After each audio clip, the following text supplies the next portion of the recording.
Buckle up, listener, because today we're diving headfirst into the American Revolution. We're going way beyond the textbook stuff. Right, no more just memorizing dates and battles. Yeah, we're getting into what made this period so fascinating. And why it still matters today. Exactly. And just a heads up to our listeners, we're basing this deep dive on excerpts from Wikipedia's American Revolution entry. And trust me, there's a lot more to uncover than just no taxation without representation. Okay, let's unpack that whole taxation thing. Because it wasn't really about the money.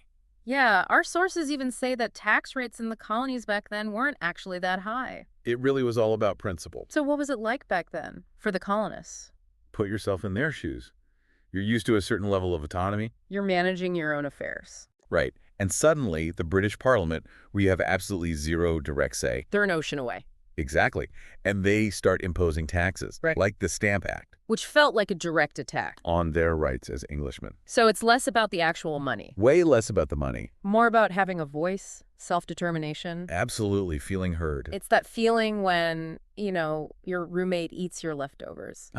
Exactly. It's not about the cost of the food, it's the principle. Exactly. And this resentment had been brewing for decades. Yeah, it wasn't just some sudden outburst. Right. You had things like King Philip's War in the late 1600s. That was a devastating conflict. With Native Americans. And the colonists had to handle it with almost no support from England. They had to rely on themselves.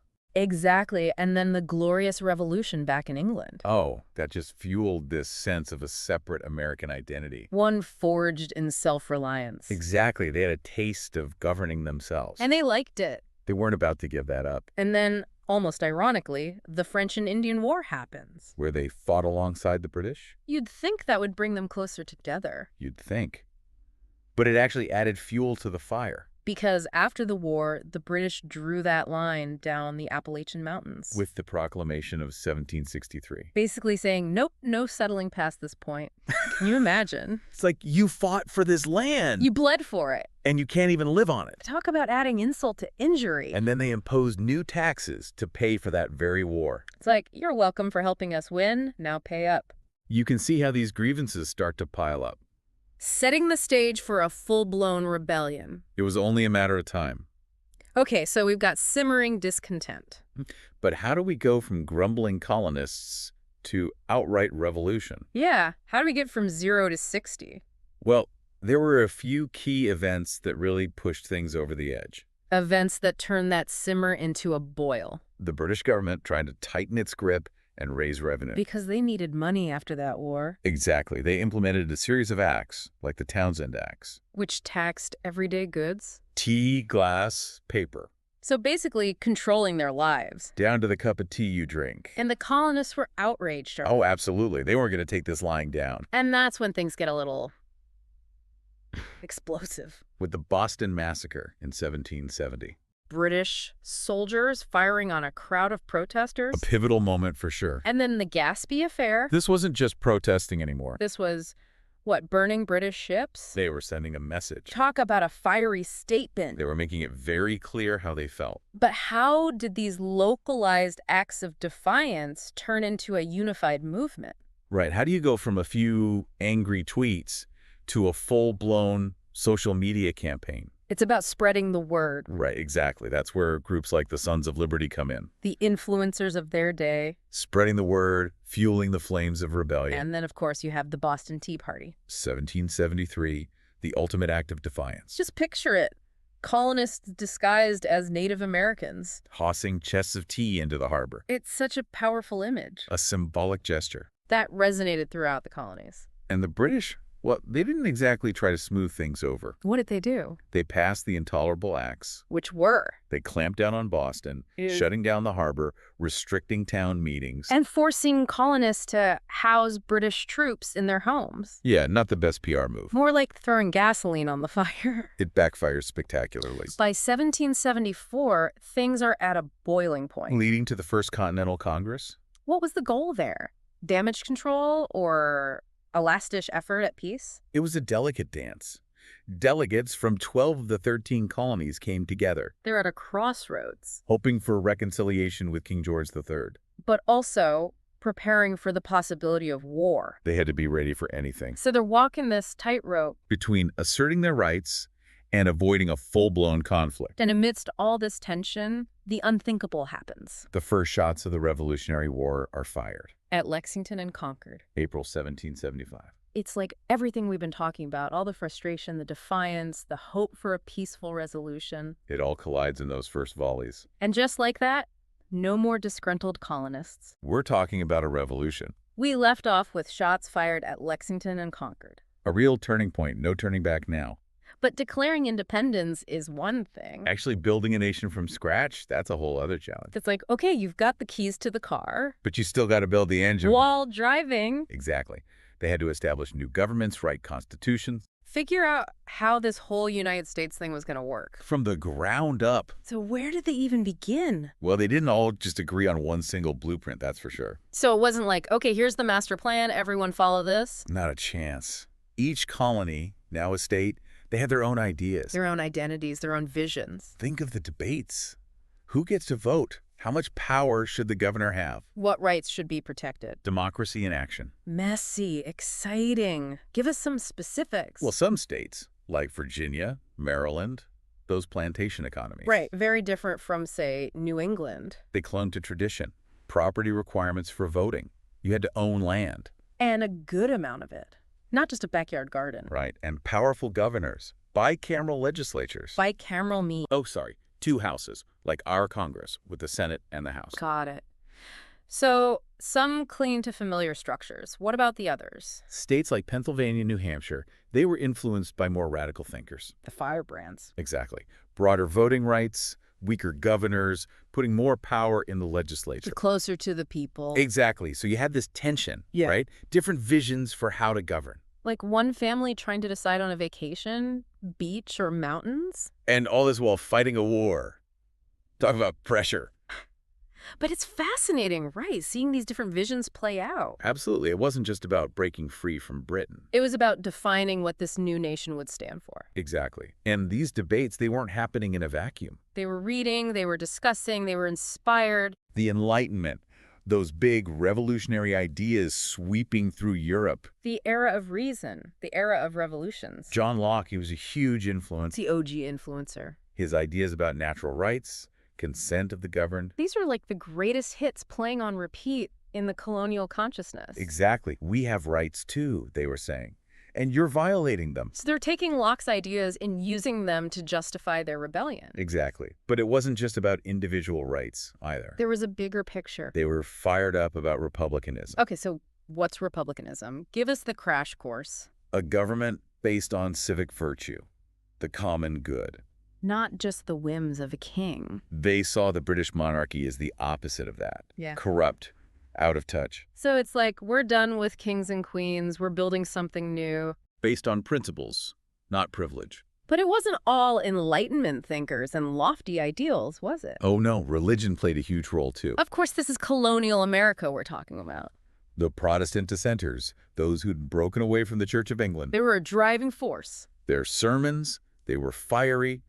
They painted the struggle against Britain as a righteous fight. Against tyranny. Often drawing parallels to biblical stories, oppression and liberation. Powerful stuff. So you've got this potent mix. Enlightenment ideas, Republican ideals, religious conviction. And out of that ferment comes the Declaration of Independence. More than just a breakup letter to King George. This is a mic drop moment. It's a declaration of principles, a rejection of monarchy, a proclamation of equality. And it sent shockwaves, right? Across the Atlantic and beyond. It was like, hold on, these colonists are serious. Inspiring other nations, other colonies. But we can't forget, while they're hammering out these new governments, penning revolutionary documents? They're also fighting a war. Against the mightiest empire on earth. Talk about a David and Goliath situation. How did they manage to pull that off? It's true. The odds were stacked against them. The British had a professional army, a navy that ruled the waves, resources flowing in. They thought they could squash this colonial uprising like a bug. But they underestimated the Americans. They were fighting on their own soil. They knew the land. And they were deeply, deeply motivated. They were fighting for their homes, their families, their future. And let's be honest, a little luck doesn't hurt. Never hurts. Yeah. And let's not forget George Washington. Ah, General Washington. A brilliant leader. He knew he couldn't win in a straight-up fight. The British had more men, more firepower. So he used what he had. The element of surprise, the terrain, the unwavering spirit of his troops. He was like a chess master, always thinking a few moves ahead. Exactly. And then you have the Battle of Saratoga in 1777, a turning point. What made Saratoga so significant? It was a decisive American victory, for A one. moral booster. Huge. But it also convinced France to officially join the fight. Now things are getting interesting. It wasn't just a colonial rebellion anymore. It was a global conflict. Talk about bad news for the British. Now they've got France to deal with. And it didn't stop there. Spain joined the fray in 1779, followed by the Dutch Republic in 1780. The British were fighting a war on multiple fronts. Their resources were stretched thin. Meanwhile, back in the colonies, how are they paying for all of this? That's a great question. Financing the war was a constant struggle for both sides. Because wars are expensive. The British had a sophisticated financial system, but even they felt the strain. And the Continental Congress, they're scrambling. Scrambling is right. They relied on loans, donations, and, well, printing money. Lots of money. They issued paper currency, continental dollars, but without a strong central government backing it. Inflation ran rampant. Hence the saying, not worth a continental. I guess some things never change. But despite the financial woes, the military setbacks, the sheer exhaustion of a years-long conflict, They kept fighting. the Americans, with the help of their European allies, they started to turn the tide. And by 1781, the British found themselves trapped at Yorktown, Virginia. Surrounded by American and French forces, Checkmate. Cornwallis surrenders.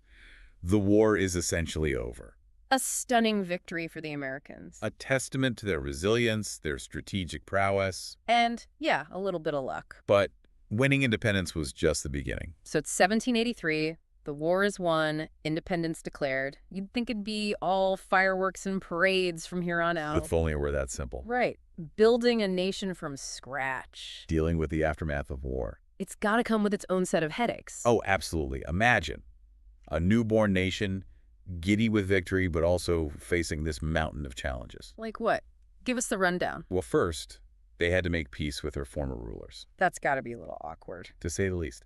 The Treaty of Paris, signed in 1783, officially recognized American independence, Okay, that's a big one. and it granted them a huge chunk of land, stretching all the way to the Mississippi River. Talk about a real estate victory. Right. But not everyone was thrilled with this outcome. Because Well, what about the Native American tribes who'd fought alongside the British? they sided with the losing team? Not a good place to be. They were largely left out of the negotiations, not even included in the Treaty of Paris. So they fought alongside the British, and then... And then they were abandoned when it came time to make peace. Wow. Their lands were ceded to the United States, fueling that cycle of conflict and displacement. A reminder that even revolutions fought for liberty and independence can have their blind spots. Absolutely. And it wasn't just Native Americans who faced challenges. What about those colonists who remained loyal to the crown? The Loyalists, Right, because the revolution wasn't just a war against Britain. It was a civil war. dividing communities, families, even entire colonies. Exactly. After the war, many loyalists faced persecution. Property confiscated, ostracized, threatened. Tens of thousands left their homes. Seeking refuge elsewhere. Canada, Britain, other parts of the British Empire. A heartbreaking exodus. The human cost of revolution. Indeed. But amidst all this, they still had to figure out how to govern this new nation. They needed a game plan. They started with the Articles of Confederation. Ah, the Articles. Didn't go so well, did it? Not exactly a resounding success, adopted in 1777 in the midst of the war. So they're fighting for their lives and trying to build a government at the same time. Talk about multitasking. They created a very loose union of states, wary of replicating that strong central authority they had just fought to overthrow. Right. The whole point of the revolution was to get away from that. Exactly. So they made the national government intentionally weak. Intentionally weak. Interesting strategy. The idea was good in theory, but it quickly proved to be, well, too much of a good thing. How so? The central government, it lacked the power to tax, regulate commerce, or even raise an effective army. It's like trying to run a company where every department does its own thing. A recipe for disaster. And that's pretty much what happened. Chaos. Interstate disputes, economic chaos, a general sense that the young nation was on shaky ground. It became clear they needed something different. A do-over. A more unified, more powerful government. Hence, the Constitutional Convention of 1787. It's amazing how they went from, let's have a weak central government, to, okay, we need a stronger one so quickly. They learned the hard way. Trial by fire. But that's what's so incredible about this period. They were making it up as they went along, Yeah. experimenting, debating, compromising. And out of that emerged the United States Constitution. A document that's still in use today. Over 200 years later. Talk about a success story. It's a pretty impressive run. The Constitution created a federal system with a balance of power between the national government and the states. Checks and balances. Exactly. They'd learned their lesson from King George. No more all-powerful rulers. But not everyone was happy about this new, more powerful government. Because Some saw it as a betrayal of the revolution, a step towards the same kind of tyranny they'd just escaped. So that debate about the role of government, individual liberty versus collective good, it all started back then. And it continues to this day. And let's not forget another crucial issue: slavery. Ah, yes. The elephant in the room.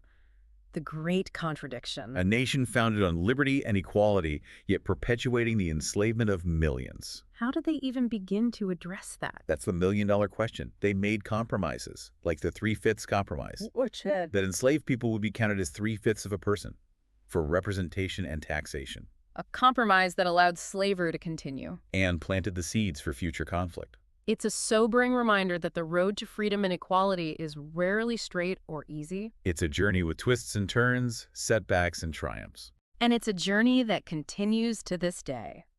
Well, listener, we've come to the end of our deep dive into the American Revolution. A complex and often contradictory legacy. A revolution that sparked a new era of democratic ideals, but also grappled with fundamental questions of equality, justice, the role of government. Questions that still resonate today. It reminds us that history isn't a done deal. It's a conversation, an ongoing debate that we're all a part of, shaping the world we live in today.